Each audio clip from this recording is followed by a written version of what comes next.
Pakilala ko po sa inyo ang ating Poging Director ng District 2 Catechetical Ministry. At the same time, siya po ay Parish Priest ng San Miguel Arcangel Parish, Calao. Siya po ay walang iba. Palakpakan naman natin at welcome ang ating minamahal na Celebrant Father Ariel Carpino. Palakpakan naman natin. Amen. Good morning. Kayo ang matatapang na mga pagiging katekista o makompleto. Amen. Sabi ni Sister ni mag-exercise muna tayo para hindi antukin. Lalo kayo antukin. Kasi napagod kayo. Okay? So, let's start with putting into context, no? Sa inyong pag-aasibya. Ang tawag nito, BFF, di ba? Basic Formation. Basic Faith Formation. So, by the mere word basic, so do not expect too much philosophical, theological terms. Basic, kasi sa simula pa na baka pag pinamita ko ng mga malalalim na salita, di ba, exegesis, exegesis, baka makita ko nakamama kayo. Tapos isisipol ko na kayo kasi nakakita na kayo. So basic lang. Then later on, meron namang continuous studies yan. Meron kayong tinatawag na ang tawag doon yung continuous formation. Yung service training. So ngayon ay basic, para sibuyas. Babalatan lang muna sa simula. Then later on, as you go along, you will discover more. Okay? Ayan. So putting into context, the thing is about sacred scripture. Ang banal na kasulatan. So, saan ang bibilang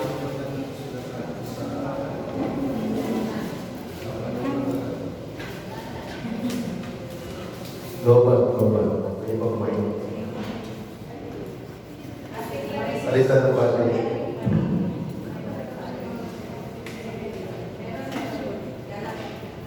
Global. Ito global. Yan. So, putting into context para maintindihan ninyo kung saan ba sa doktrina ng simbahan ang banal na kasulatan. Yan. Pakipalitan ng battery. Masyadong malakas. Wait lang. Yan. Okay? So, there is what we call deposit of faith. Sabihin nyo nga, deposit of faith. Yan. When you say deposit of faith, this is where we get our doctrines. Okay, deposito. Sabihin, yung storage. Kumbaga, memory. So, there are three. Number one is the oral tradition. So, oral means conversational, dialogue, the living word of God,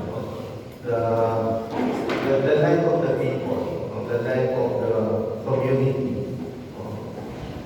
So, that is the first deposit of faith. Doon galing sa pananampalataya ng tao ang kanyang pakikipag-usap at pakikipag-ugnayan sa Diyos. Doon nagsimula na God reveals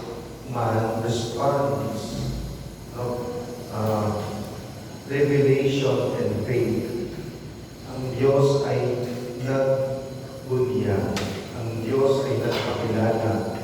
No? Ang Diyos ay nangusap. No? Nangusap sa mga tao.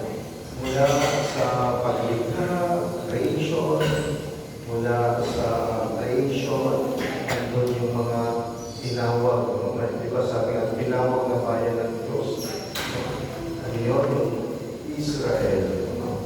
So, nandun niya ng Diyos. Nandun yung pakilala ng Diyos. No? Si Yahweh. So, lumipas ang panahon. No? Kung mababasa niyo from the kings, prophets, and priests. Iba't ibang lahat. Ang kanilang mga pani, ang kanilang mga hari, ang kanilang mga propeta. Noong panahon una, ito yung biblical times. No? Wala pa doon yung pangalawa. Ano yung pangalawa? Ano yung una? Oral tradition. Oral. Siyempre, pag lumilipas ang panahon, hindi naman super power yung memory ng tao. So they have to write it down. So, mamaya malalaman niyo no, paano. Dahil doon tayo magpo-focus. Tawag doon ay oral written tradition. Written tradition. At doon papasok yung sacred scripture. No? Sacred or Holy Scripture. And then, thirdly is the magisterium. M-A-G-E-S, magisterium. Ibig sabihin ng magisterium, the teachers of the church. Magisterium is the church. Siyempre, ito yung oral tradition.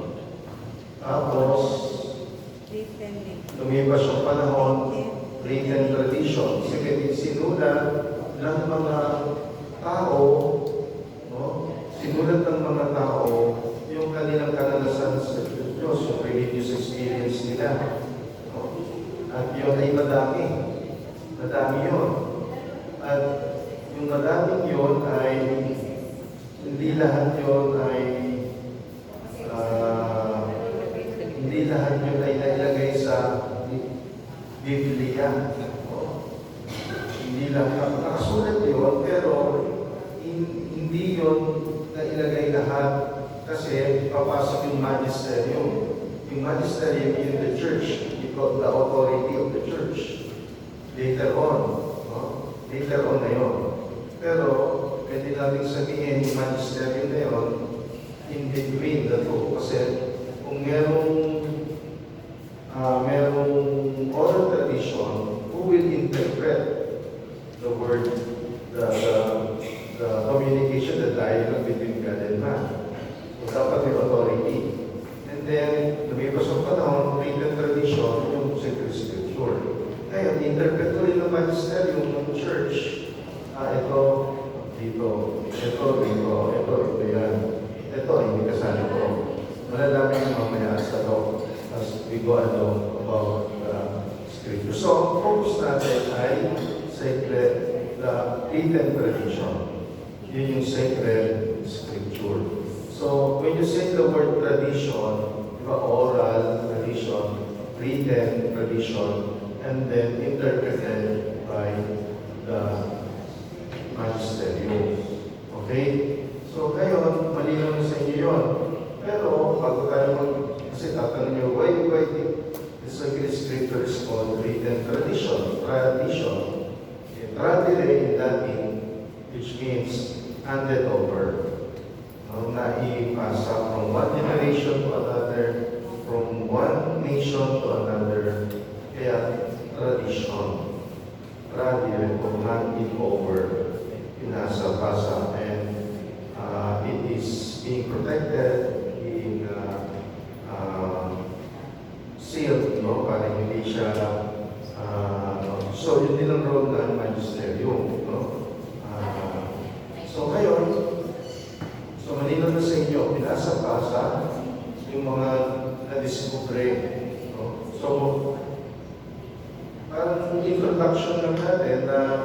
may mga ibang importanteng terminologies para mas malino sa atin. Una, yung first, yung interpretation, no? With the guidance of the Holy Spirit, no? Interpretation. Second, yung thank you. So, interpretation, but second is yung interpretation, ang ibang tawag doon ay hermeneutical study. Kilala yung si Hermes, hindi yung Batman. Hermeneutics, ibig sabihin, study about interpretation of the sacred scripture. And then another term is yung philology, ibig sabihin, study of the word, yung mga bawat salita. The philosophy of the word. Kasi mahalaga yung bawat salita. No? And then yung historicity. So, ilan lang mga salitang yan, later on, ma-discuss po natin yan. No? Yung structure, yung composition ng Holy Bible. Okay? Yan. So, kung gusto nyo mag-ganda, it's up to you, no? Pero mas magandang makinig, then later on naman, ibibigay ko sa group chat ng ating yung group chat ng District 2, kung aming tema, kung aming topic. Okay? So, sino sa inyo may dala ng Bible? Yun, very good. Sino pa?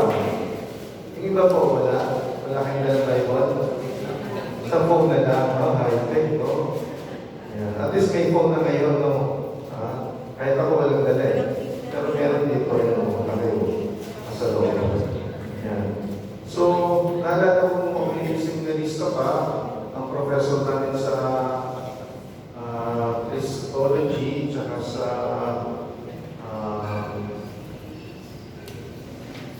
priesthood, no? Si Cardinal Chito Tagle, sabi niya, who among you who brought along the Bible or with the Bible? No, nagtatasa lang ako. First day ba no? First day nagtasa, kadala ka ng Bible. No? Eh, bawal naman cellphone sa amin noon. No? So, he asked us again, who among you brought along with the Bible? Yeah. Yung third time na, okay, once again, bakit hindi ka mo narinig? Who among you who brought the Holy Bible? Wala talaga nagtatakas. Sabi ng mga sinusunod, first day ko lang eh. Bible lang na. Sabi ni Victor Cardinal Tagle, you are truly Catholics. No? Kasi pag may dalang ganong Bible, also a born again Christian. No? Yan. So, kung kayo papayag na pagkakatoliko ay hindi eksperto sa Bible. No? Unless you are walking, living Bible. So, isang tanong mo lang, ano ang verse mo naman? O, ganito. Hindi ka sasagot. For God so loved the world that He gave His only Son. Wow, galing. Born again. No, sa ulo. So, aminin natin, mga kapatid. No? Aminin natin, ilang beses lang natin binuksan ang Biblia. Pero minsan, parang mas madalas pa natin binubuksan ang Facebook kaysa Bible. Aminin. Yan. Diba? TikTok, Shopee, Lazada. Yan. So, natatawa kayo pero tinatamaan kayo. No? Yan. So, sino dito may Biblia? Tinanong ko sa inyo. Pero, ngayon wala kayong dala, yung kami dala. Pero sa inyong bahay, palagay ko, meron, di ba? Dapat merong lugar kung saan naka-enthronement of the Bible. Yan. Pero tanong, sino nagbabasa? Yung hangin. Iba yung iba yung diary, yung gospel diary, iba pa yung sacred scripture talaga. Yan. Meron mga available na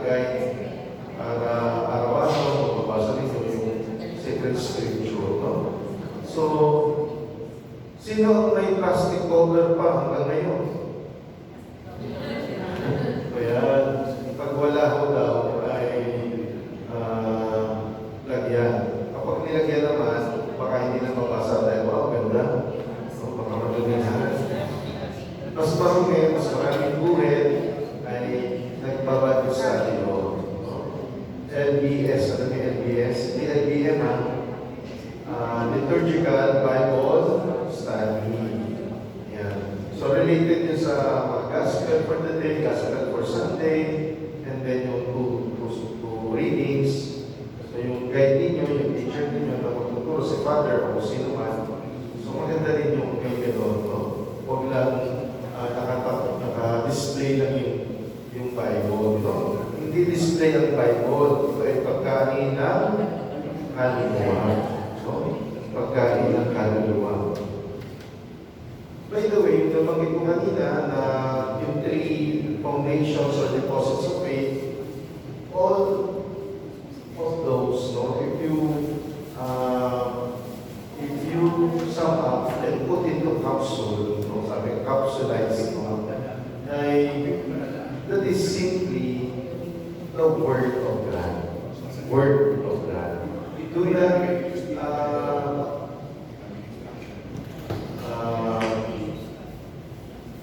not limit the Word of God in the Holy Scripture.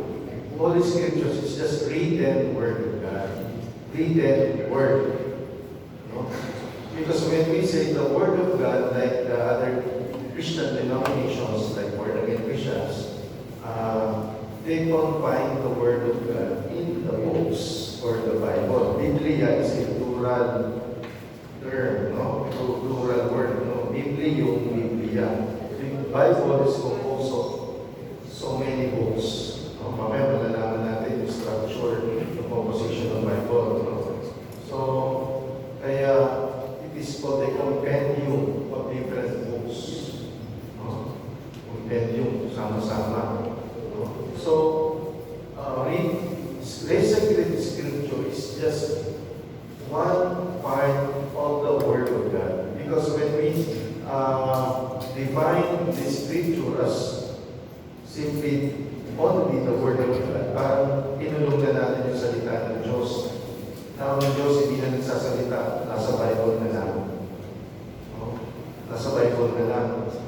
So, patay ang salita ng Diyos, hindi siya living Word because it is already combined and imprisoned in the Bible, in the books. No? When we hear the words of the Pope, the words of the priest during the homily, your words as parents, that God may speak through you. Yung Diyos ay nagsasalita sa pamamagitan. Okay? Kaya huwag yung three deposits of faith, that is the Word of God. Okay? So, malinaw mo yun, ha? Ang salita ng Diyos ay bahagi na kami na isulat.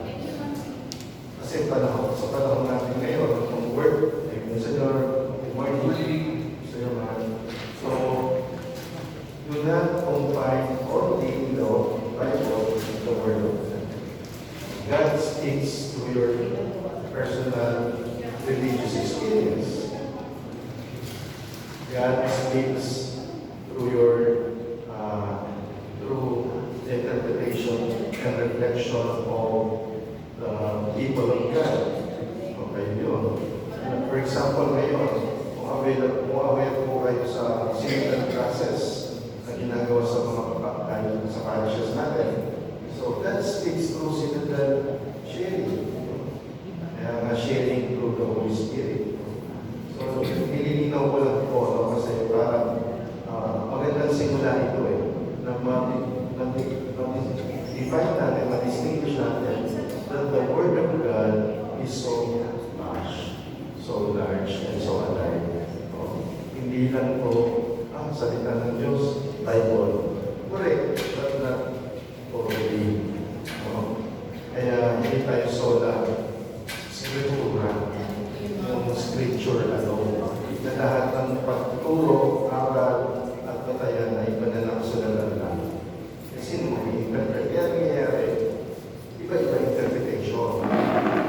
Dapat natin lagi yung authority and understanding na siya mag-i-interpret ng sacred Scripture. No?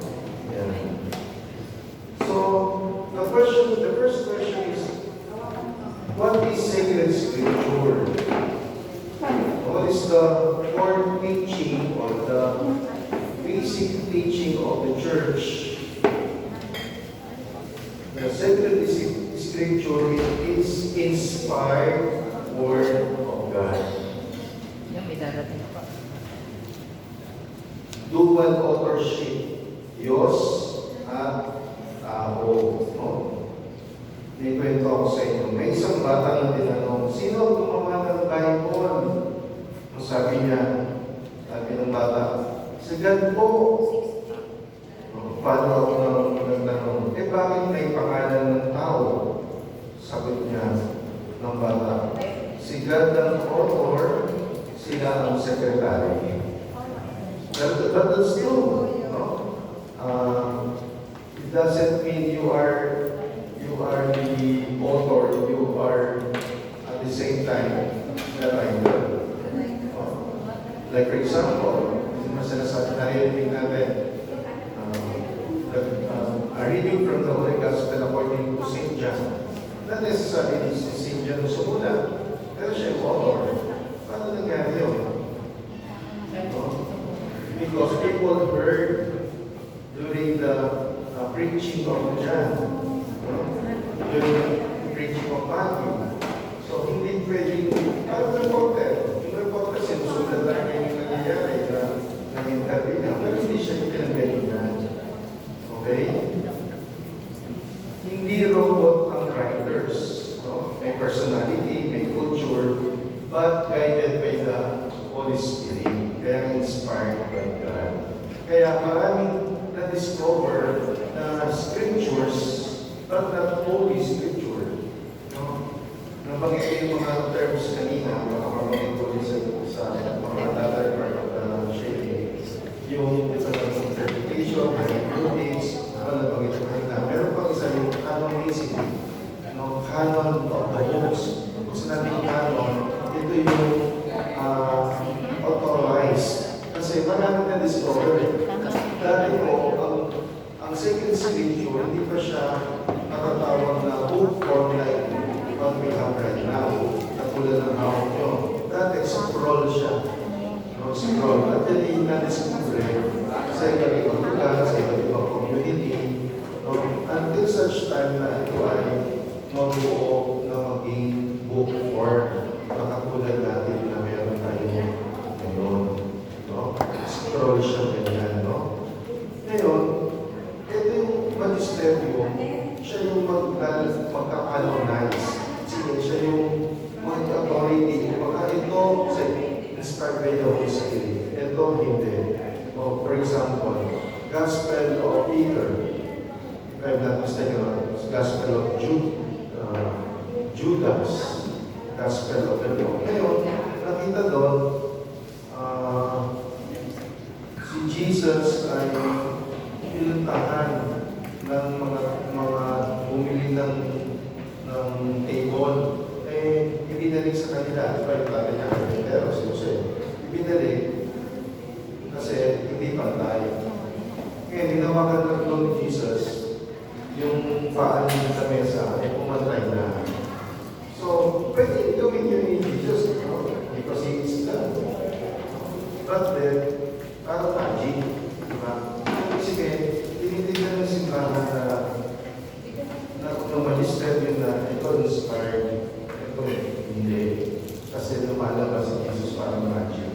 It could be true, but then, is it inspired? Is it kwento-kwento lang ito? Diba? Kaya, meron dapat, what I would like to give emphasis is, maraming naisulat. But the question is, are they inspired books? Are they inspired written word of God? Makachismis lang. O, sino magsasabi ito inspired? So, titignan kung ito ba may realical, ito ba logical ba ito? O ba, hindi lahat ng, dapat may magsasala talaga. At may magre-refine ito. So, doon papasok yung magisterium. Kaya, marami na discover, pero tingin sila, isasama ba natin sa canonical books? Isasama ba natin sa listahan na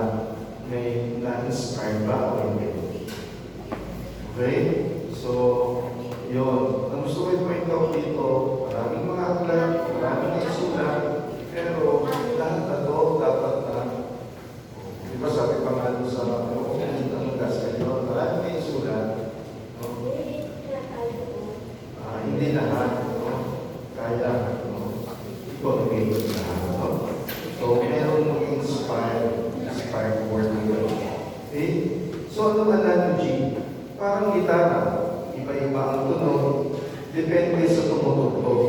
Pero iisa ang musika kung iisa ang composer.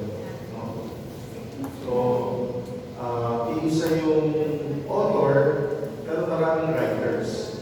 Dahil maraming writers, maraming naging written product. Ngayon, titignan yun, alin ba doon yung canonical books or na ano ba yung inspired book or na ano ba yung sasama natin sa listahan na masasabi natin si Bakit na ito ay sacred scripture or holy written words of God. Okay? Yan. Quick interaction. Kung magsusulat kayo ng kwento tungkol sa buhay ninyo, ano ang title? Sige nga. Mamaya, sagutin niyo yan, no? Sa sharing ninyo. Kung magsusulat kayo ng kwento tungkol sa buhay ninyo, ano kaya ang title? Diba? Ang Biblia ay kwento ng Diyos sa buhay ng tao at kasama tayo doon. Yung kwento ng Diyos, kasama tayo doon. Revelation of God to man, but we have to respond to that revelation. Actually, that is one subject in theology, revelation and faith, or faith and revelation. No, laging magkatuwang yun. No? Ang Diyos ay nagbubunya, tutugon ng tao sa pamagitan ng kanyang pananampalataya.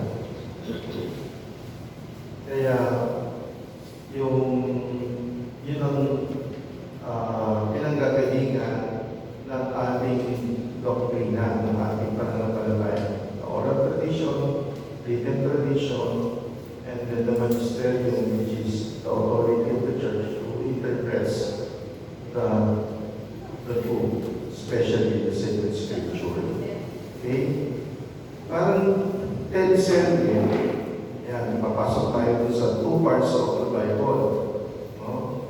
Yung book form ngayon, yung two parts. The first is the Old Testament, and the second is New Testament. Okay? So parang teleserye, yung Old Testament daw ay trailer and build up. Yan. So ano yung parang dali yung maintindihan, no? Yun ang ginamit kong term. Pag may isang movie, may trailer, no? Merong mag-build up. No? And then, the second part is the New Testament. Ano yung New Testament? Main story. Ano yung main story? Dumating na si Jesus. Sa technical term, yung Old Testament is the prophecy of the coming of the Messiah. The prophecy of the coming of the Messiah. Ang paghula at paghahanda sa pagdating ng tagapagligtas. At yan ay nagsimula sa paglikha ng Diyos, pagtawag sa mga propeta, pagtawag sa mga hari, pagtawag sa mga pari. Kaya tatlo yun, Christian, King, prophetic. Sa Old Testament yun. Pagdating ng New Testament, yung tatlong yun ay nakapaloob lahat kay Jesus. At sa panahon natin, no, during our time, at the present time, pag may nilibigyan ka ng isang tao, tinatagap yung three actions of Jesus. Kingly, prophetic, and priestly. Tinagap natin lahat yan nung tayo binyagan. Yung paghahali, isipin, pangasiwa, pamumuno, no, pagiging shepherd, no, pangasiwa, yung preaching, yung pangangaral, pagtuturo. At yun yung gagawin ninyo, no, pagtuturo, pangangaral, ng salita ng Diyos. At yung pang-apat ay pangatlo, priestly. Yung priestly action of Jesus or office of Jesus is praying activity, yung liturgy.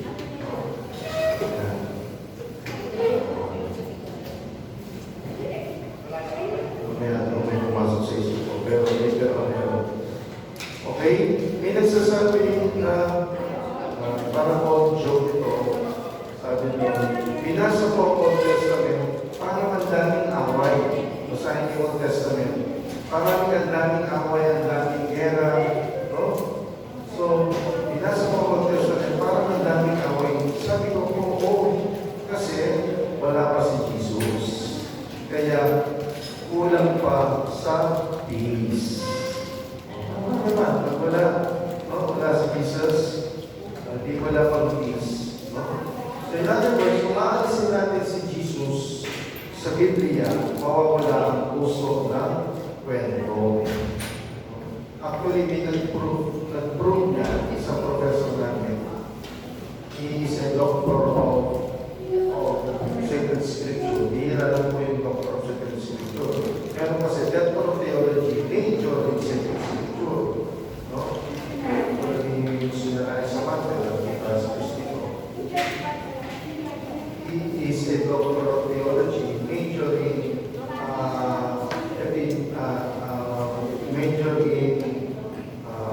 epistles or writings of St. Paul.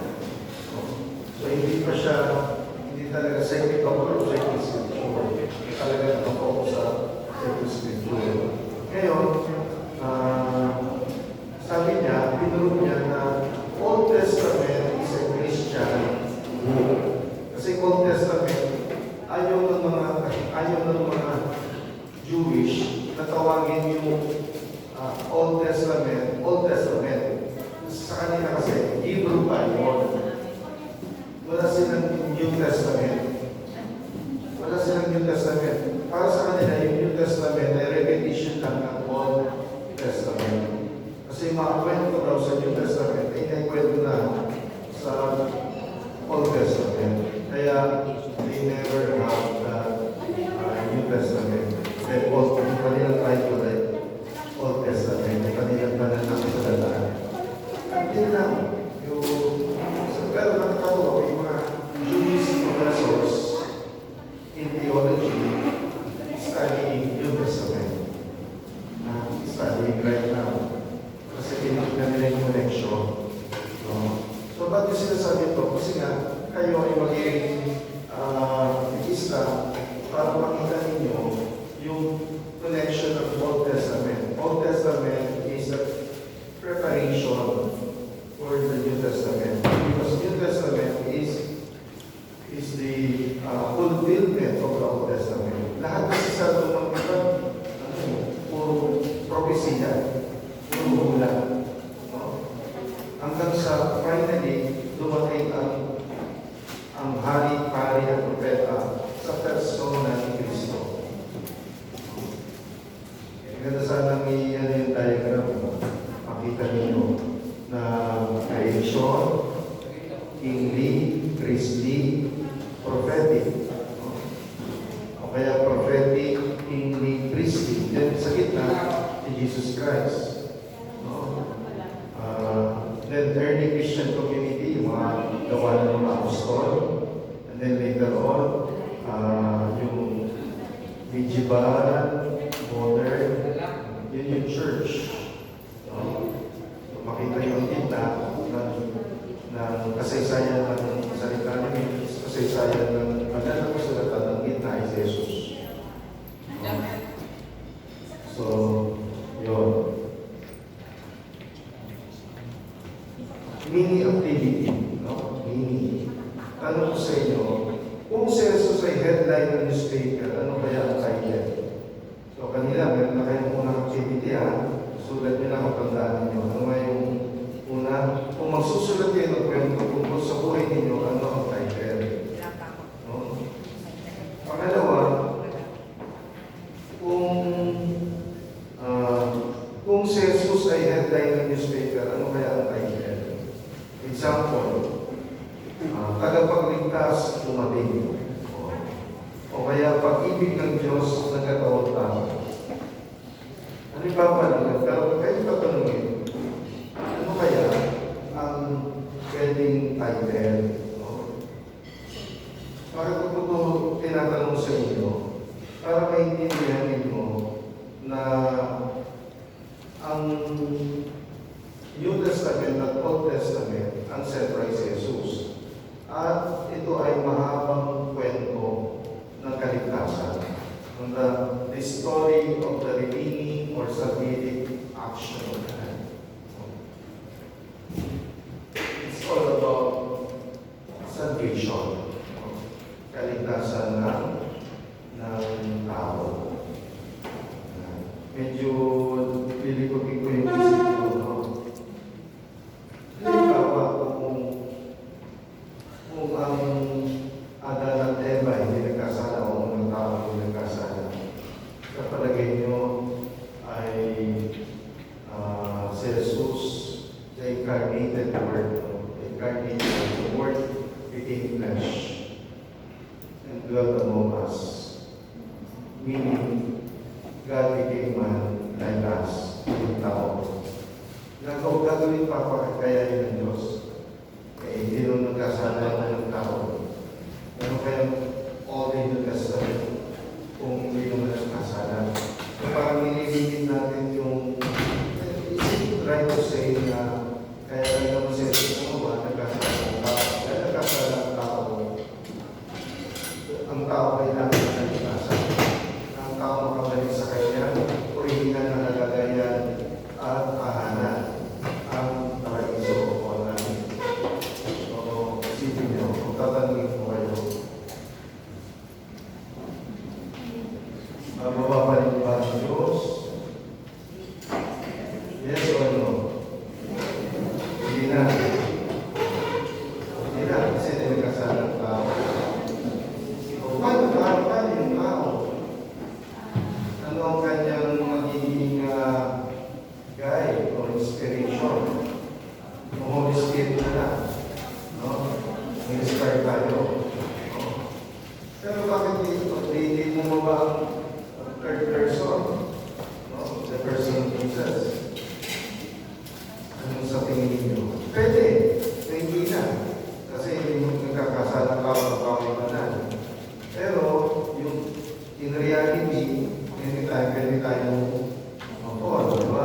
Anytime pwede tayong magkasala kasi natin yung pag-represent, yung desire to sin. No?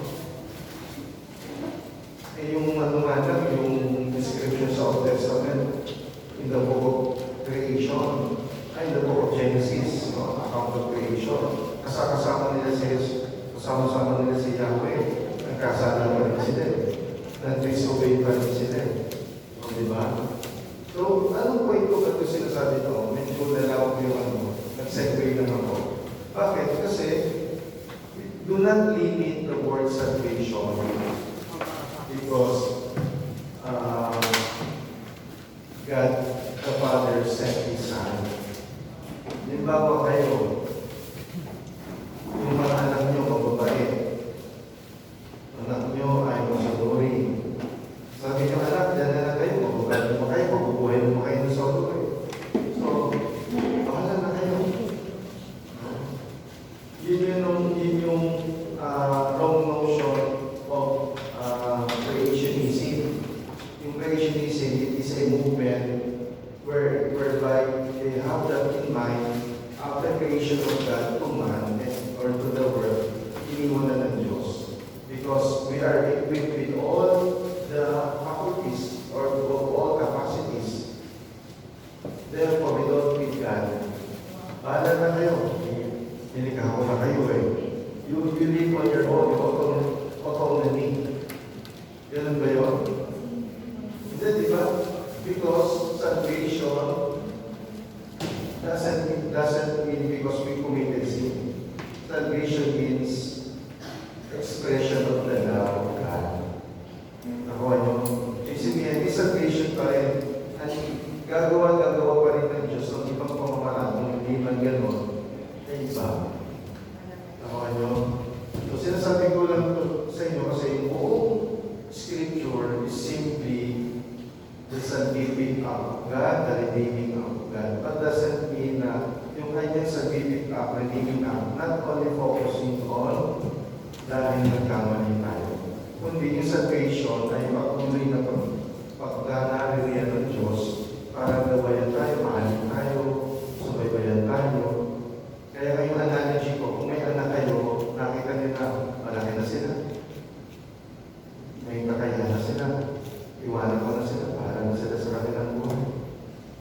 yan na, actually, if we will put into the context of Filipino situation, hindi tayo beto, di ba?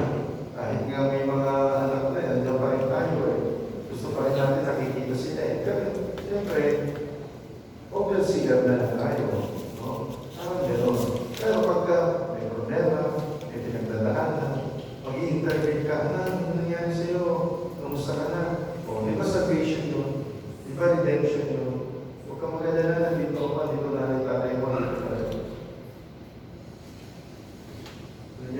Ang isang masakit daw nito, no, ay yung nauna yung anak sa magulang. Ang magulang yung maglilibing sa anak. Diyan pa rin yung magulang. Kasi kahapon ko yung isa kong kaklase, ng high school, iyak yung nanay kung makita ko sa global. Kasi nga, nauna pa yung anak niya. Sa kanya. At buti lang na bago kami kami, na-signal na nung isang pare na tinawagan namin kasi hindi ako available. Pero papunta ko doon, funeral blessing na. Pero ang point ko ay, di ba, kitang-kita yung image ng Diyos na kahit na mga pamilya niya yung anak niya, nandun pa rin yung magulang. Nakakatawa. It's the image of God. That is salvation. Kaya minumulat ko kayo, pinaintindi ko sa inyo na ang Diyos ay nagkatawang tao, niligtas tayo, sinalo tayo, hindi lang dahil nagkasala tayo. Kundi salvation is very broad term. It is simply the love of God for us. And God knows anytime we can be sinful, we can fail. No? Kaya nandiyan palagi siya. Okay? So, those stories in the Bible, those books in the Bible, simply the existing love of God. And the fulfillment of that love is in the person of our Lord Jesus. Kaya nag-claim nyo na ang Old Testament is a Christian book. Particularly Catholic book. Kasi baka may mga mag-abroad kayo, may mga Jewish people kayo mamimig. Sabihin nyo, no, the Old Testament is the preparation only of the New Testament, which is the fulfillment of the redemption, the redeeming act of God. Katuparan sa ating kaganapan. Okay? So, next is, kanina sinagot natin what is sacred scripture all about. Ngayon, bago tayo pumasok sa part 3, how to interpret, is still part of the composition and structure of the Holy Bible. So, diniscuss natin yung dalawang main part. Pero gawin natin mas detalyado. Okay?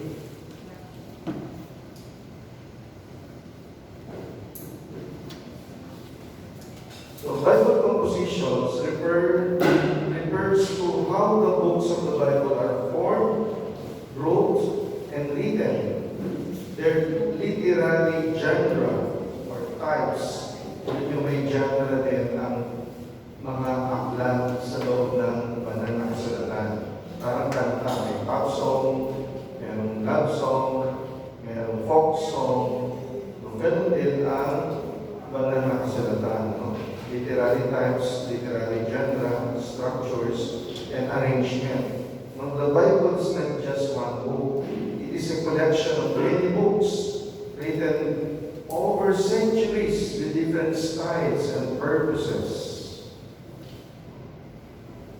So, dapat malaman nyo muna ito bago tayo pumasok sa third part, no, yung interpretation. So, what are the main compositions or types in the Bible? So, ito po yun. The books of the Bible are written in different literary form. Number one, historical books. historical books. So there are stories that truly happen. When you say historical, nangyari talaga. Halimbawa, si Moises, nahagi yung dagat. Diba? Is it historical? Or katulad ng creation, yung creation account na tinatawag natin yung tawag ito yung it is created by the mind with basic truth. No? Ano ang term yun? Nasa isip ko lang may lalabas. So, pag naalala ko, no?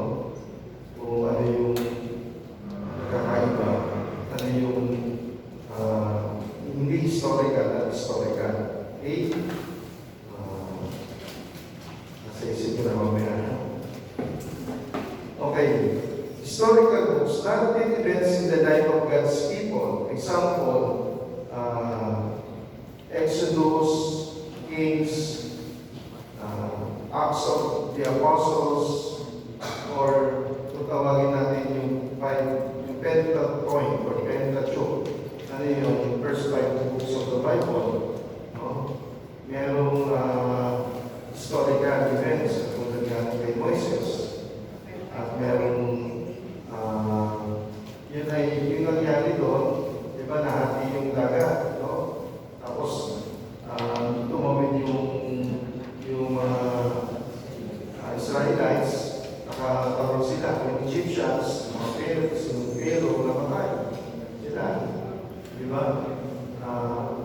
Yung pagkawin na yun, ginamit natin yun sa ngayon, yung term na Paschal, no? Yung Paschal mystery of Jesus. No? Yung pagtawid ng anghel, historical yun. Yung angel of death. Di ba, inutos kay Moises, magpalagay ka ng dugo sa bawat ambag. No? At kapag nakita niyo ng anghel, ay tatawid, lalampasan. At hindi mamamatay yung unang sanggol na lalaki. Di ba? Kasi nakita yung ano ang nag-save dun sa unang sanggol na lalaking anak? Yung dugo ng hayop, yung dugo na yun ay reflection na yun, no? Ng foreshadowing of the Lamb of God, no? Who is no other than our Lord Jesus. So, kung alam mo yung New Testament, may intindihan mo yung Old Testament. Kung alam mo yung Old Testament, may intindihan mo yung New Testament kasi magka-connect silang dalawa. Okay? So, yun yung historical books. Historical, kasi nangyari talaga. Kung ikaw yung babasa at ikaw yung magtuturo, ikaw din yung mag-interpret, teka lang, ito ay totoong nangyari. Hindi ito nakakakap. Okay? Second, law or Pentateuch or Torah. Ano yun? Genesis, Exodus, Leviticus, Numbers, Deuteronomy. Yung 5 yan ay lahat makikita nyo iba't ibang commandments. Doon yung makikita yung mga commandments of God. Diba may 10 commandments, no? Pero yun, 2 lang, merong 4. Pag pinagsama-sama mo, 10 commandments. Law and covenant instructions given by God. No? So when you say law or Pentateuch or Torah, the law given to the people of Israel. And up to now, we accept that law. No? So, malinaw sa inyo na merong dyan na tungkol sa batas. Pangatlo, it's about wisdom literature. Teachings about life, suffering, and human experience. For example, the book of Psalms, the book of Proverbs, the book of Wisdom, the book of Sirach. Yung ibang nasa Sirach. Sirach. Okay? Number 4, there is what we call prophetic books. Ito yung message of God, messages of God through prophets. Merong warning, sense of hope, and sense of conversion. Prophetic books.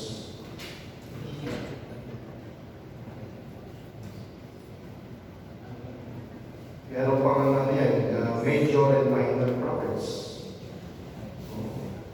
Major and minor. Meron, pag sinabing major, ito yung mga pangunahing propeta. Isaiah, Jeremiah, Ezekiel, and so on and so forth. Yung minor, yes, Prophet Daniel, who else? Marami, Prophet Habakkuk, and so minor and major prophets. And then, of course, in the New Testament, there's what we call Gospels. So there are many Gospels, but there are only 4 canonical in the list of the canonical books. Maraming ebanghelyo. May ebanghelyo kay Pedro, may ebanghelyo kay Judas. Pero bakit 4 lang ang kinuha ng simbahan? Sapagkat yun ang tingin ng magisterium na inspired by the Holy Spirit. Matthew, Mark, Luke, John. So, when you study the Bible, you will see the first written, the second, the third.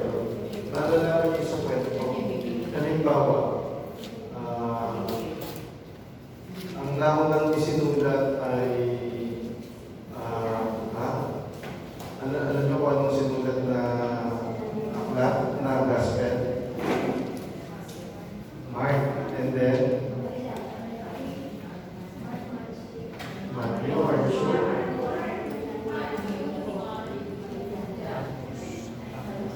Parang baliktad na. Kasi ganito yan eh. Logic, di ba?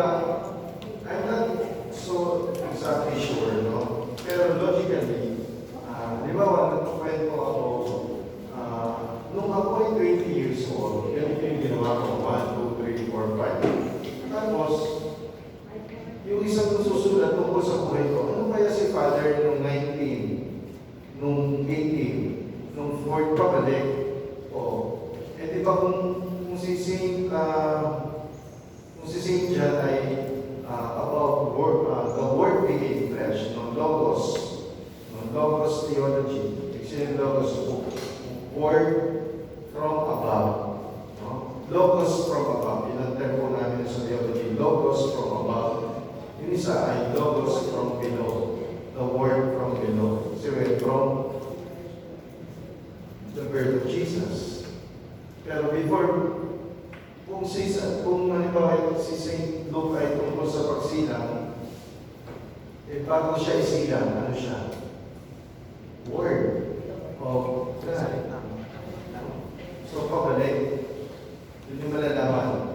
Pero, for it to be exact and sure, i-check nyo na yan. Hindi ko sa ulo na nakalimutan ko na. Pero, basic pa lang naman to. Pero, ang tinuturo ko sa inyo, yung logic na may nagkwento ng Ebanghelyo tungkol sa Panginoon Yesus kung siya ay bata. Sinila, ganyan. So, yun yung nauna. Ano kaya siya bago? The Word of God. Wala pa siya. Okay? So, life and teachings of Jesus Christ, Matthew, Mark, Luke, and John. Number 6, epistles. Epistles means letters. Teaching and guidance to early Christian communities. And the early Christian communities, it is after the death of the Lord. Yung Acts of the Apostles, so on and so forth. Yung, for example, yung sulat ni San Pablo sa mga taga-Roma, sulat ni San Pablo sa mga taga-Corinto, sabihin, galing na siya doon, or kung hindi man siya galing doon, ay sinusulatan na lang niya yung mga community. Kaya Epistles of St. Paul, or Letter of Peter. It could be St. Peter or St. Paul went to that place, and then after leaving the place, no, sinusulatan niya na. Katulad ng ginagawa na sa Tobago ngayon, di ba meron siya, encyclical letter of the Pope, di ba? Exhortation of the Pope, di ba? Mababasa niya in a book form. Sumusulat na lang para magbigay ng instructions. Magbigay ng gabi sa diocese, di ba? May pastoral letter of the bishop, pastoral letter of the CPCT. May nagpapadala ng sulat. So, yun yung early Christian community. Of course, hindi na kasama yung mga sulat ng Kristo ngayon. Yun na yung later part of the present time. Okay? So, tatanungin nyo, salita pa rin kayo ng Diyos o written Word of God? Yes, but none, of course, kasama dun sa canonical books. Okay? Some of those are already reflection from this scripture.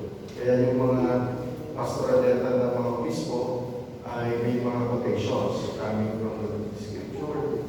Diba? Because it's already part of the reflections and reflections of the church through lay people and through the magisterium or the authority. Okay? So, ang tanong, Word of God pa rin yan is because God speaks through the church. Okay?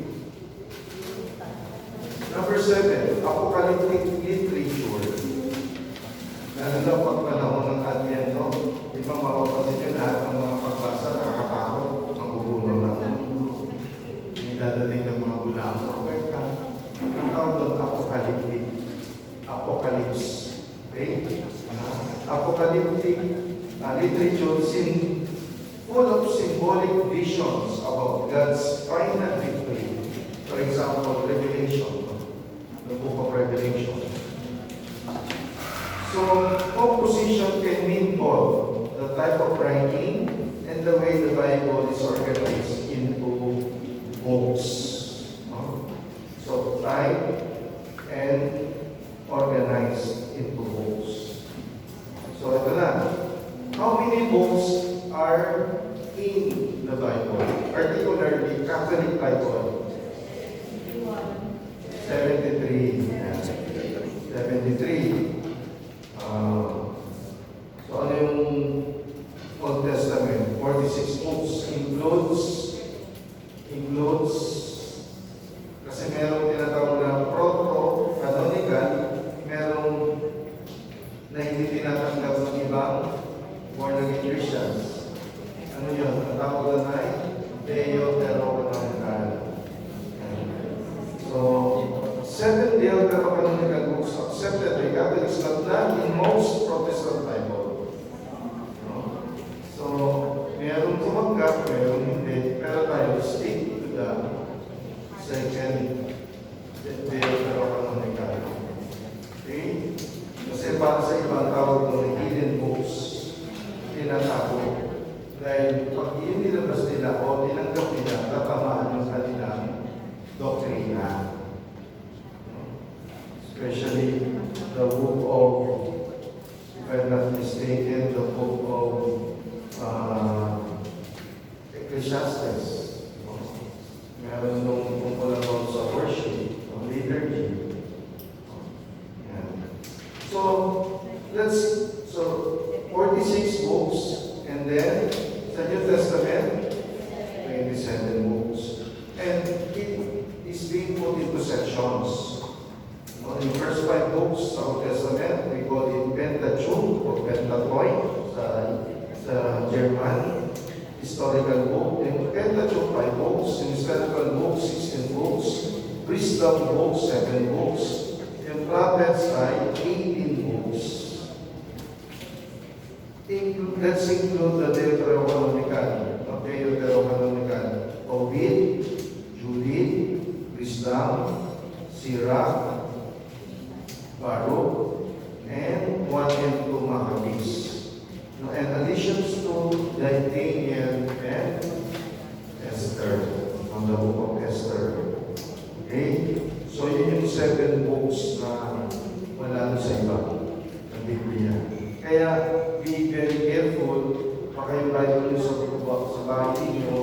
ay Gideon Bible. No? O kaya Bible na wala yung Deuterocanonical. Pag wala yung Deuterocanonical books, yan ay hindi Catholic Bible. Okay? So, kaya na lang mag-discover bakit kaya inaalis nila yun. Bakit nila hindi tinatanggap yun. At bakit tinatawag nila hidden books. Oh. Yan. Sa New Testament naman, 27 books, ano yung sections? 4 Gospels, 1 Acts of the Apostles, number 3 is Epistles, ano yung Epistles? 21 letters, and 1 book, Apocalypse. Book of Apocalypse. So in summary, all in all, Old Testament is composed of 46 books, New Testament is composed of 27 books. So the total is 73 books. So, itong Old Testament, New Testament, we are being used in the liturgy. So, first reading, second reading, and then the Gospel, the Psalm, no, even the responsorial, responsorial Psalm. So, ito ba to? Liturgical Bible studies. Siguro, later on yun, may sa in-service training ninyo, matutunan nyo din. No? For the sake of, hindi, not for teaching in this school, but for your own knowledge. Because you attend Mass, no? Mass is the center, the source and the summit of our Christian life. May mastery tayo ng liturgy in connection with the sacred scripture. No? Bakit pagka first reading Old Testament, pag second reading in New Testament? Or pag may mga special occasions, no? New Testament na. So, yung liturgical Bible, taken from the scripture, na-arrange na yun.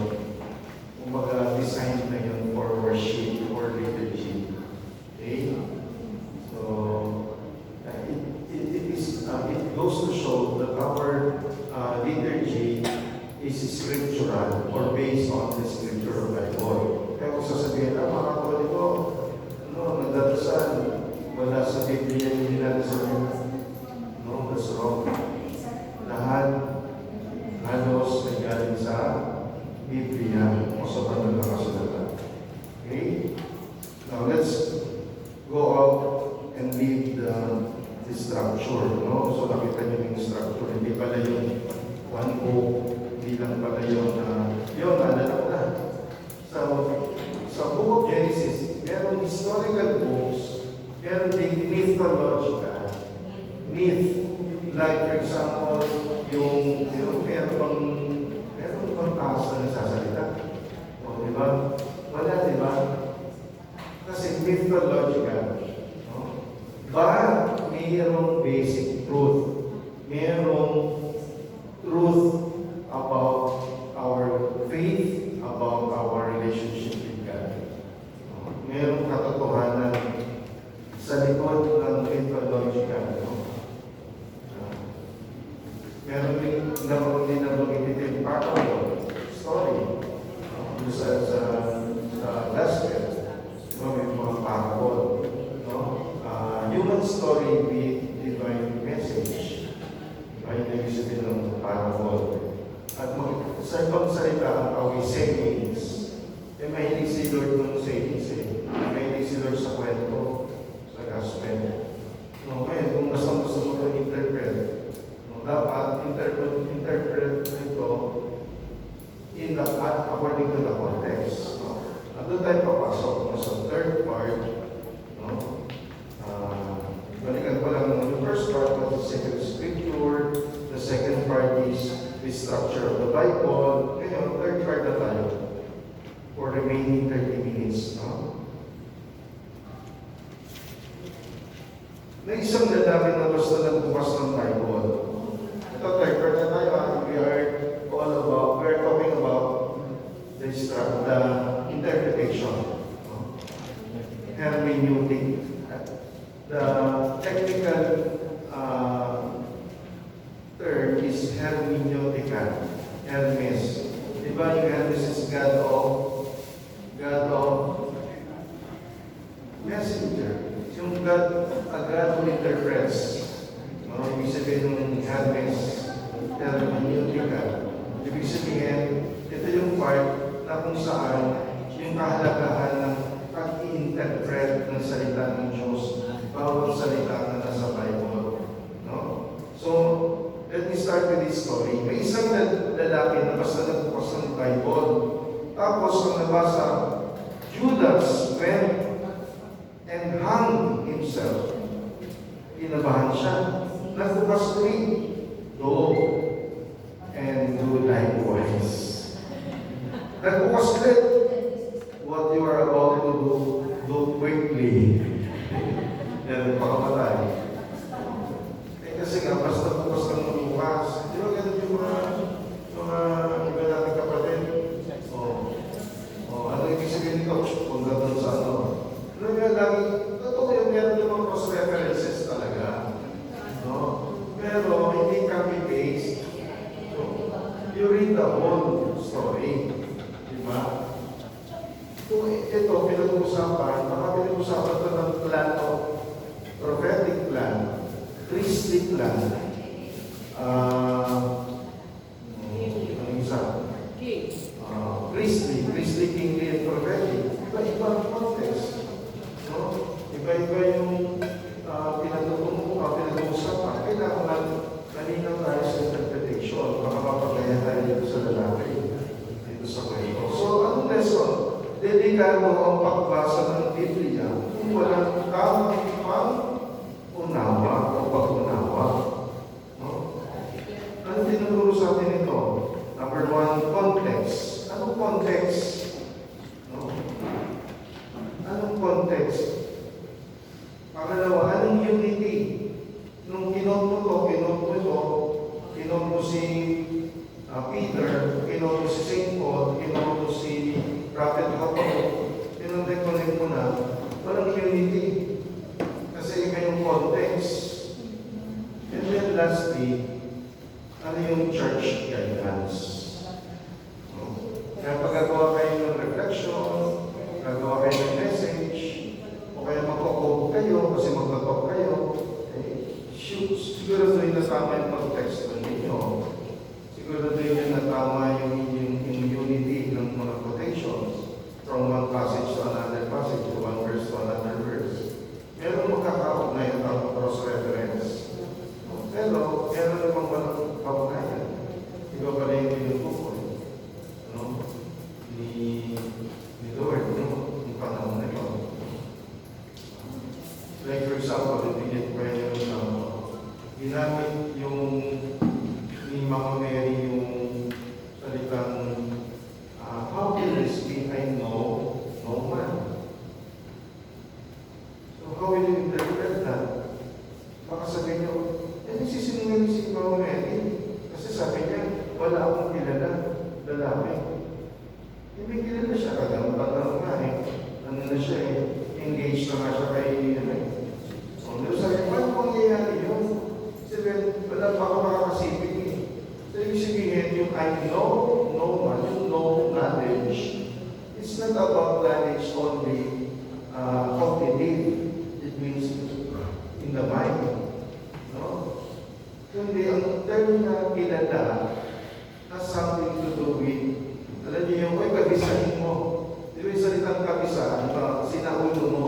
Sabihin yung binasa mo, nasa mind mo na. What you read and what you are become one. Kasi kayo union. Yun ang deeper knowledge of, deeper meaning of the word knowledge in the Bible. Meron ng oneness. Meron ng katalik. Union.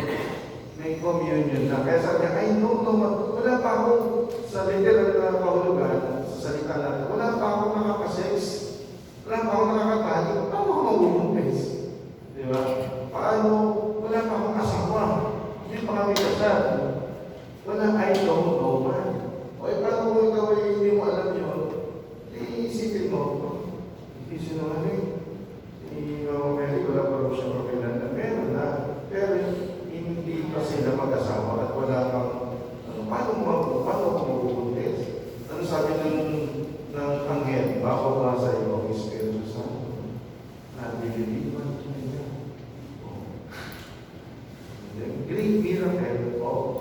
mystery of incarnation. So bakit ko yung example ko? Kasi nga, ang ibig sabihin, huwag basta-basta. Kaya may mga certified magisterium. No? The church. Pwede yung church na yun, pwede kung mismo, pwede kayo. Kung kayo yung mga experts sa nag-aaral kayo sa Bible, hindi lang basta nagbasa tayo, magaling na tayo, nag-aaral tayo ng kebutuan. Ako nga, kahit nga 10 taon ako sa seminaryo, the Holy Scripture is not my expertise. It's, kung magkakaroon ko, ako'y practitioner lang ng lahat. No? Pero hindi expert sa cardio, no, sa pedia. Ako po, by profession, as a priest, ang master degree ay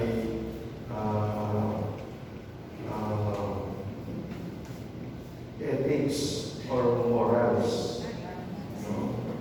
Kaya sabi ko sa kanila, kung bibigyan niyo ako ng pwede po man, 10 commandments. Pero okay din po ito kasi basic lang naman. Pero pag talagang you really want to know deeper knowledge about the scripture, you can invite the major in sacred scripture. No? Yun, pero tayo basic lang. No? Kaya, pag i-interpret niyo, huwag basta-basta. You have to really research. Ano bang ibig sabihin ito?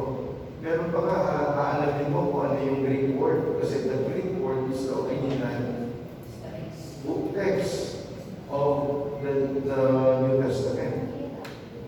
Aramaic, Hebrew. Kaya yung mga experts sa scripture, they are linguistic. They can understand, somehow speak of different languages. Kaya sabi ko sa inyo, very few priests, no, who are expert in the sacred scripture. Yung talagang doctor of sacred scripture. No? Kasi talagang nakakapagsalita ng Hebrew, Aramaic, Latin, and so on and so forth. Though I studied that in theology, but those are only basic. No? One said, two said. Hindi yun enough. Kaya pag sinabing doctor or kahit master or licensure in sacred scripture, kahit kami makapare po ba? Kasi sautuin yan. No? Pag Latin, no, sasautuin yung conjugation, yung declension. No? Bawat to love, ang mare. Aalisin mo yung ari sa dulo. Kapalilang mo ng o, as, at, may iba na meaning nyo. Amo, amas, aman, aman, kuraman, etc. Kasaulim kayo kami sa seminaryo pa, para kung nagdadalag sa orais, o, as, at, amos, aman. Ganun. Eh, kapag hindi mo sinasalita, makalimutan mo din. Kung hindi lang matatandaan mo. Pero, pag tinanong mo sa double effect principle, there's an evil principle.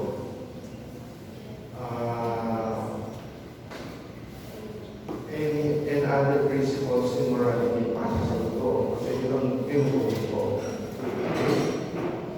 So ngayon, hindi tayo expert, kaya kailangan tayong humingi ng guidance sa mga in terms of interpretation. Kaya huwag tayong pabigla-bigla, lalo na pag tayo nagbabasa. Magawa, may dalawang klase ng pag-interpret. Eisegesis or exegesis. Eisegesis, ibig sabihin, E-I-G-I-S-I, eisegesis. Ibigay ko sa inyo.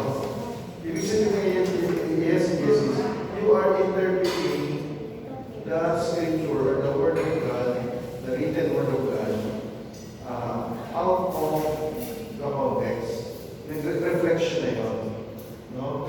Ibig sabihin, yun ang commonly ginagawa ng mga daily. Binasa yung gospel, so ang experience ko rin ito. Yes. Pag exegesis, yun ang matindi. Kasi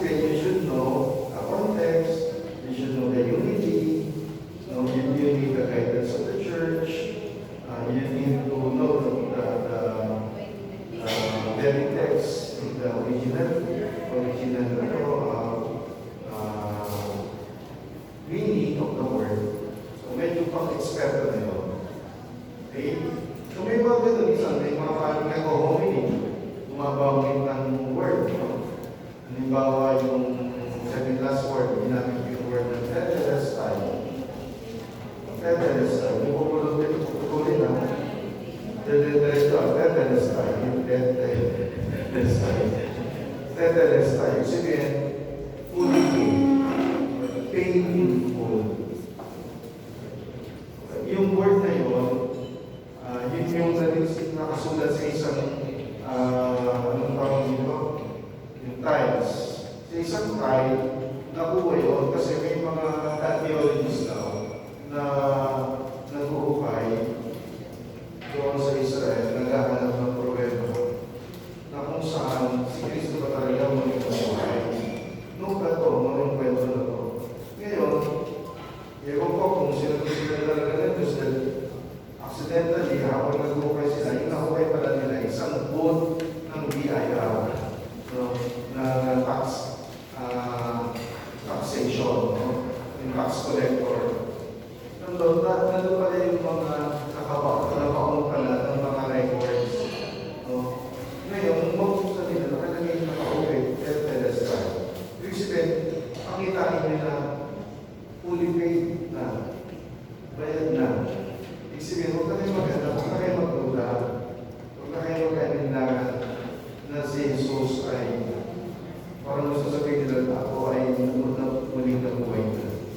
Bayad na, naganap na, yung nakakabilis na sa tao. Okay? So, yun. When you interpret, be very careful. You should find text or book that will help you to interpret. Meron available po. Ano ba yung Jerome Bible? Medyo makapagpulit na ganyan. Kasi St. Jerome ang nag-translate ng Latin to ano nga? Kung Latin, from Greek to Latin. No? Kaya kilala si St. Jerome. Si St. Jerome. Okay? Parang text message. Kapag wala kang context, pwedeng mali ang intindi mo. Kaya napakahalaga ng alam mo kung ano pinag-uusapan. Hindi ka basta interpret ng interpret. At ang daming ganyan sa mga kapatid natin, no, sa ibang reliyon. Halimbawa, di ba may part na si Yahweh na upo sa kanyang trono. Pwede naupo. Di ibig sabihin, si Yahweh may puwet. O, di ba? Ganun po. That's true. Naupo sa trono. O, in context group, naupo. Yung upo, chair, means authority, power. Di ba? Meron tayong pinitest sa kay San Pedro, chair of St. Peter. Meaning, we celebrate the Pope, the office of the Pope. Yun. Chairwoman. Not the person, but the chair, the authority, the position, the grace of office. Okay? So, naranasan ninyo, ito, pangatlong sasagutin ninyo, naranasan ninyo na ba na mag-misinterpret ang sinabi ninyo? Kung oo, ano yun at bakit? Naranasan niyo na ba na ma-misinterpret ang sinabi ninyo? O, di ba? Parang isang araw, meron akong kamit ng mga youth sa isang restaurant o sa isang place. Ngayon, sabi ko, kain na kayo dyan. Kain na kayo dyan. Yun lang sinabi ko, kain na kayo dyan. Akala nila, kakain na sila. Sila lang pahala magbabayad. Kasi nag-drive ako, meron sumunod, tinaon na sila eh. Kain na kayo dyan. Kaya pagdating ko, ganyan na, sa gutom. Hindi ba kayo nakain din pa? Wala naman kami pera para kami kakain. Sabi ko, kain na kayo dyan. Sige, mauna na kayo. Tapos, pagdating ko, ako magbabayad. O, hindi, luling na ako. Kasi hindi ako nakikintihan. Kasi, totoo naman, common sense na hindi naman tayo sila magbabayad. Dahil nasa ganda ng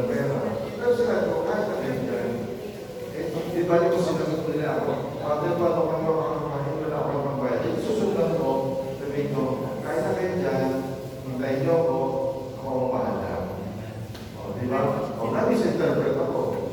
Kaya din, minsan na may misinterpret kayo, huwag kayong magagalit. Kasi minsan, hindi nila hawak yung mind nyo. Kaya be very careful. This interpretation is wrong to happen. Okay? Kaya, nag-aaway, nagtatalo. At kagabi din, meron kaming outing. Nagkaroon din ng misinterpretation kasama emotion. Ayun, nasira ang kami ng ilan dahil sa lamesa namin. Yan, alam mo mapagkapan ito. Okay? So yun. Part 4, number 4. So malinaw po i-connect ninyo sa scripture yung interpretation ninyong karanasan na very dangerous, very warfare kapag may misinterpretation. Kaya sa mag-asawa, sa inyong mga anak, may dinigim na palang sama ng loob kasi hindi kayo nagka-intindihan because of misinterpretation. Okay? Part 4. Scripture in life. Yan. Scripture in life. May isang nanay na laging nagdadasal, pero laging galit. Sabi ng anak, Ma, nagbabasa ka ng Bible. Pero parang hindi ka nagbabago. Sagot ng nanay, nagbabasa ako. Sabi ng anak, oo. Pero hindi mo yata hinahayaan na basahin ka ng Bible. So, this is it. Nangyayari yun.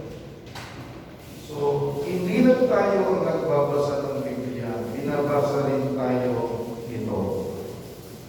Binabasa rin tayo ng Bible. Kung anong klase ng tao tayo. So, like Job, may Bible sa dashboard ng kotse para daw guided. Pero yung driver, hindi sumusunod. Parang gano'n. Ano tinuturo sa atin? Halimbawa, sa misa. Sa misa, the word proclaimed, and that word is written, meaning the scripture. So, when it is being proclaimed, it becomes a prayer. It becomes a worship. Worship act. Therefore, it should be internalized. Word internalized. Hindi yung habang pinoproclaim kahapon, bago kami mag-swimming, may pinsel ng si Pater. Lalo na sa mga bata. Sabi ko sa mga matatanda, okay matatakot o mahihiya o mga ngamba o mag-aalala na nawawala yung pagpapaalala sa mga bata. Parang ang generation yan, kapag kayo sabihan ko sa yung mga bata naman, sabi ko, huwag na mo kayong lalayo sa mga elders kapag sinasabihan kayo, huwag kayong magkakang mo. Kasi bordero naman yung siguro, na mag-gano tayo sa realisation sa loob. Tapos nakaganyan yung pare, nagdadasal na. Kasi si Father Peter lang naman eh. Nagdadasal, hawag yung cellphone. Kitang-kita ni Father, distracted si Father. Kasi walang internalization. Ang tawag po namin dyan, yung spiritual exercise na you put yourself in the gospel episode or the gospel scene. Ikaw, si Jesus pinagalan. Kunyari, nandun ka din, pinapanood mo na si Mama Mary. Si Lord nangangaral nasa bangka. Kunyari, nakasakay ka rin sa bangka. Para makikita mo, ay, nandiyo meditation, internalization. Parang binabasa. Kaya yung challenge ko sa LCM naman, galing-galingan yung pagbabasa. Dahan-dahan. Huwag magmamadali. At pag hindi naintindihan masyado, papaliwanag ni Father sa homily. Pag-uwi, padagan. Internalize. Because that's the word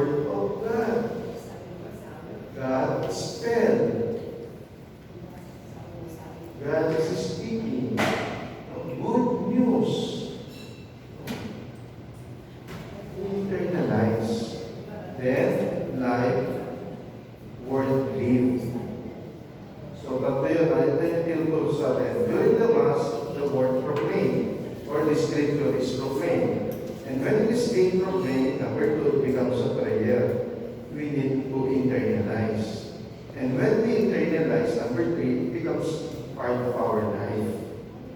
The Word and you become one. Word lived. The Word being lived. The Word became flesh. The Word became flesh. The Word incarnated in us. Incarnare carne. Incarnate flesh. No? Incarnated. Becoming flesh. Ibig sabihin, yung mystery of the Word becoming flesh happens also to all of us when we internalize. Kaya sasabihin sa'yo, pag internalize mo, sasabihin sa'yo ng katabi mo, Mare, anong nakain mo? Bakit ang bait mo ngayon? Kasi i-internalize mo na. At kapag na-internalize mo na, nakabisa mo na, may communion na. No? Kaya na after the liturgy of the Word, pumunta tayo sa liturgy of the Eucharist. The Word became flesh in the form of the bread.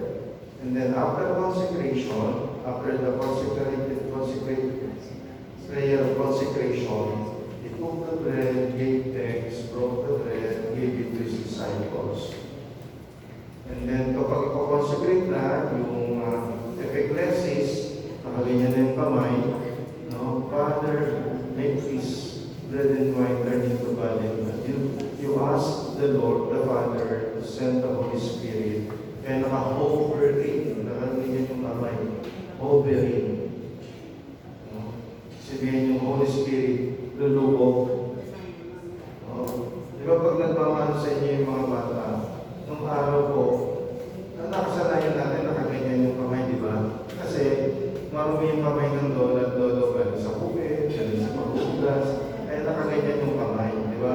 Kasi sabihin nyo, pag-bless naman, gaganin na para yung mag-bless, hahawakan yung kamay, gaganin. Kasi nakasanayan natin. Pero talagang proper, ganyan, hovering, hover, no? And you send the Holy Spirit, kaya nakasanay tayo, mga Pilipino, na hawakan yung kamay. Marumi nga yung kamay. Pero kahit pwede yung makawakan o kahit Bishop Itis pa tayo sa sinsay. Pero ang talagang proper, pinakatama, yung kaganyan kamay, nakapatong. Di ba pag kami naordinahan, pinapatong yung kamay sa amin, ng obispo. O kaya din ba nung kinumpilan, nakapatong yung kamay ng pinibless kayo. So, yun. Sending of the Holy Spirit. So, liturgy of the Word is proclaimed, the Word became flesh in us. Okay, when we receive, and most especially, when we receive the Lord in communion, in the body, in the Eucharist. Okay? Kaya, nangyayari sa misa, yung mystery of incarnation and the mystery and the Paschal mystery, magkasama yun sa buong misa.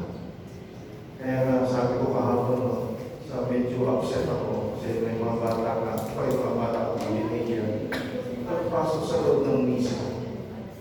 Pumapasok na sa loob ng iwaga o misteryo. Pumapasok tayo, kaya dapat talaga full attention. Kaya nga sa first part ng prayer sa misa, ay ang Catholic Codex. Pag nabasa niyo yung Misalet Catholic Codex, ibig sabihin, kukonektahin mo lahat ng inyong dala-dala. May context po yun. Sa Old Testament at sa Israel, buhay ng mga Hudyo. Kasi pag papasok sila sa Testament, kung sila sa malalayang lugar, kahit yung mga bisita, ngayon, ilalagay nila yung dala-dala nila sa tabi. Para pag mamamili ka sa groceries, diba, sa mga department store, may baggage siya dala. Di ba may baggage counter? Di ba dadali mo lahat doon? No? Parang gano'n, pero ang ibig sabihin lang mo, una-una, may iwasan shoplifting, no? O kaya, may iwasan na marami kang dalang mabigat. Paano ma-focus ka sa bibili mo? Kasi talagang dala eh. Di ba? Ganun din, pag papasok kayo sa misa, iiwanan niyo lahat ng isipin niyo. Iiwanan niyo lahat ng problema niyo, sa papasan niyo sa mundo. Lahat para makafocus.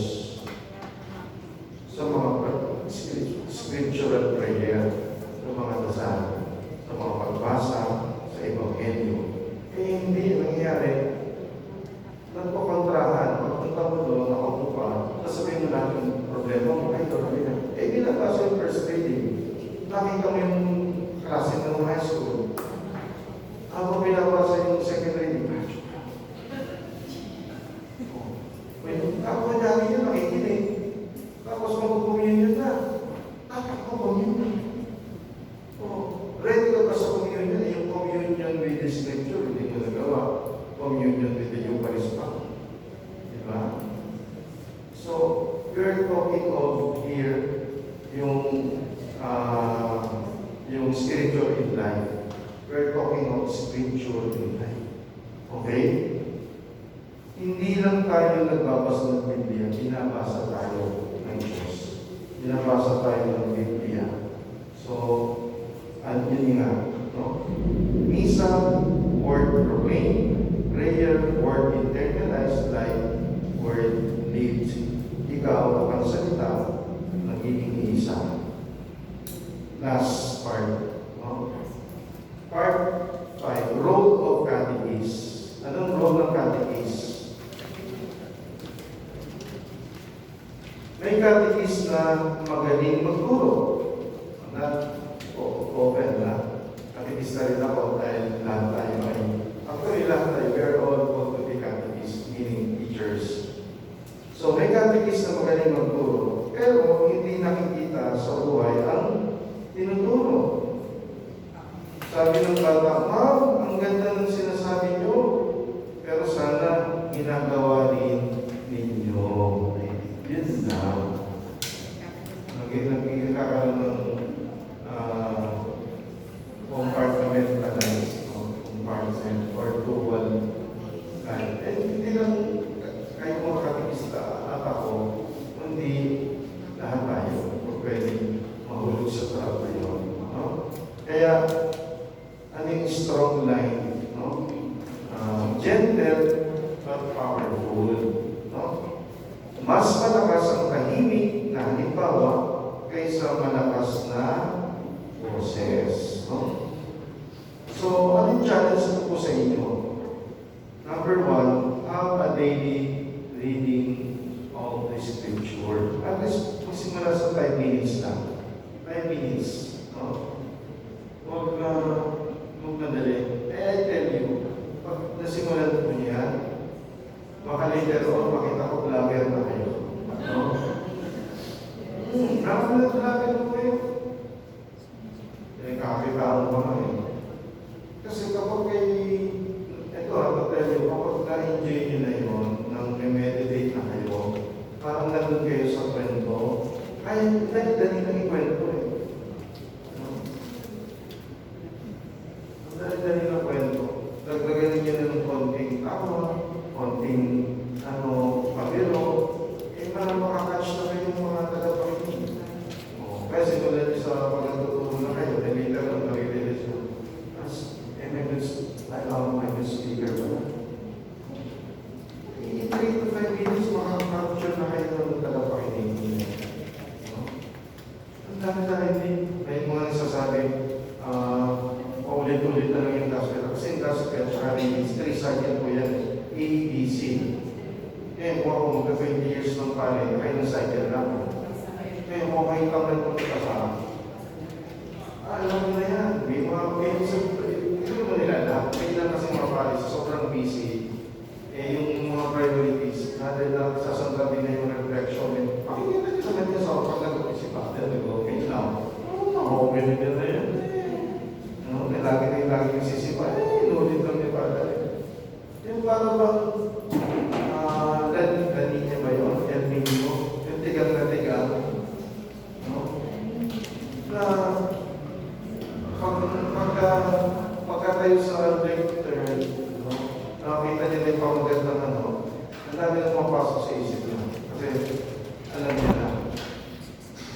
Pero ito pa rin naupo ka, 5 minutes. Marami mo kayong mapapahingin yan. Marami na kayo may interpret, magiging reflection. Pero yan, practice 5 minutes a day reading the Bible. Magsimula kayo sa gospel. Dami na available na. Kahit sa online. Okay? So,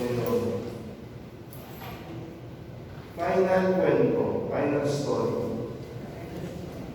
Sabi ko kasi kay Sister Ning, 8 lang. Kasi meron akong 11 a.m. na kasal sa Fatima. Ayun, no? So yung mga tanong na iniwan ko sa inyo, pakisagutin nyo, then for as a group, no, you are divided into 5 groups, then mag-sharing kayo. Sagutin niyo yung mga tanong na itinanong ko sa inyo. Okay? Final story. May taong may Biblia sa bahay, pero hindi binubuksan. Sabi niya, alam ko naman ang laman yan. Pero sabi ng pari, hindi mo alam kasi hindi mo pa hinayaan na baguhin kanito. Ano naman? No? Final line.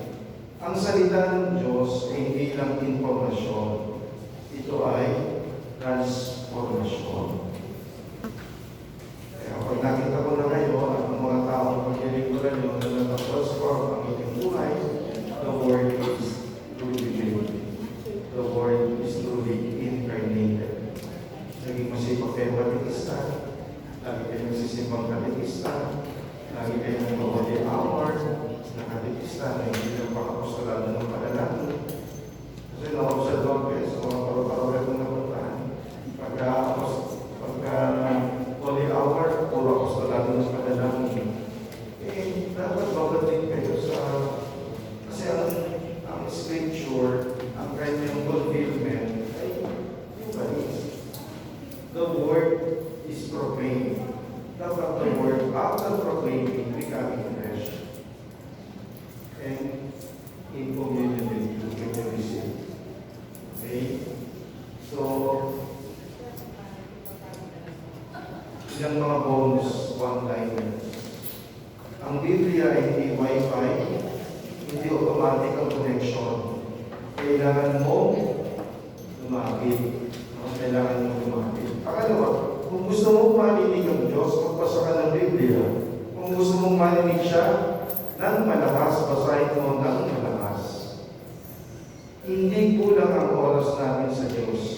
Kulang lang ang iyong priority. Amen.